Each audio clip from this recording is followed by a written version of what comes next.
управления воздушным транспортом представляет аварийно-спасательные средства сигнализации.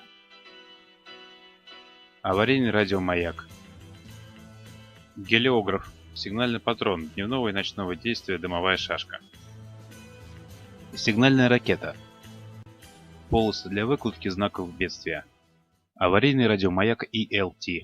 Для приведения ELT в рабочее положение после снятия с борта ВС трехпозиционный переключатель установите в положение ON. Проконтролируйте включение ELT. Звуковой и световой сигнал подтверждают включение радиомаяка. Световой индикатор горит примерно 100 секунд, затем гаснет на 50 секунд. После самотестирования радиомаяк работает в аварийном режиме. Поместите радиомаяк вертикально на открытом месте или привяжите к плоту, опустите в воду. Для отключения радиомаяка переведите переключатель в положение OFF. Радиомаяк работает на трех частотах: 121,5 МГц, 243 МГц и 406 МГц. Время работы радиомаяка 48 часов. Аварийный радиобуй. Рабочие частоты 221,5 МГц, 243 МГц и 406 МГц. Продолжительность работы около 48 часов.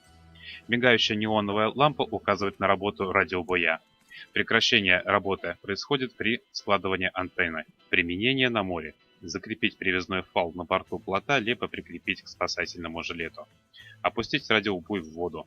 Радиобуй автоматически начинает работу при выпрямлении антенны под действием воды или вручную. Применение на суше. Снять пластиковый мешок. Вручную освободить и выпрямить антенну. Заполнить мешок жидкостью. Если в комплекте с мешком имеется упаковка с солью, добавить ее в воду. Опустить радиобуй в мешок, заполненный водой. Установить вертикально. Гелиограф. Отблеск сигнального зеркала виден даже в пасмурную погоду. При ярком солнце отблеск зеркала с поверхности водного пространства виден на расстоянии до 60 км. Применение. Взять зеркало в руку. Палец второй руки держать на расстоянии 15 см от глаза. Совместить отверстие в зеркале с прицельным пальцем, поймать цель. Повернуть зеркало таким образом, чтобы отраженный луч солнца падал на прицельный палец.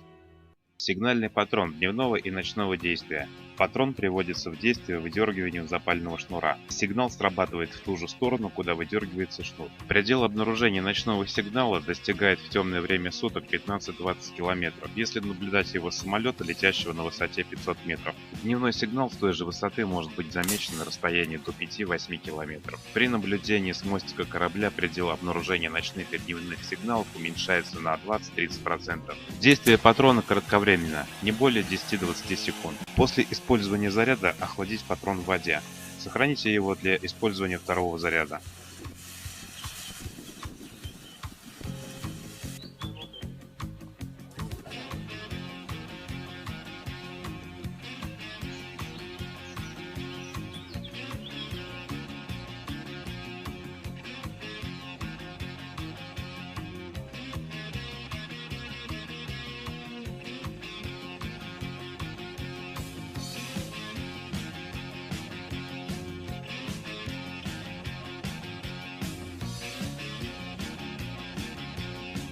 Сигнальная ракета парашютного типа. Стрелка на контейнере указывает направление выстрела. Перед использованием удалите защитные колпачки.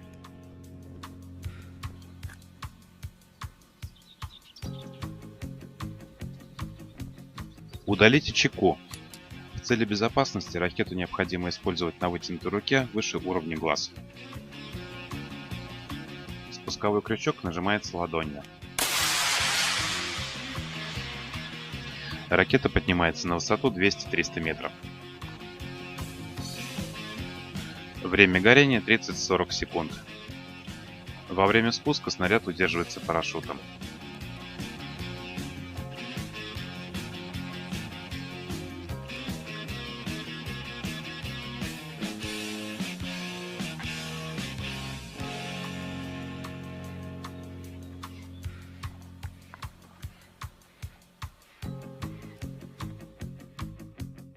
Ручная сигнальная ракета.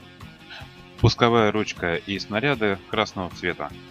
Перед вкручиванием снаряда переведите ударник в предохранительный взвод. Перед выстрелом ударник перевести в боевой взвод.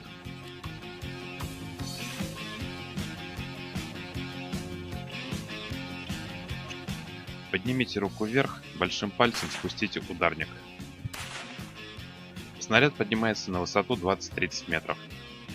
Время горения 3-5 секунды. Лента для выкладки знаков бедствия. Памятка с кодами ИКАО. В комплекте 4 ленты из ткани размером 3 метра на 50 сантиметров.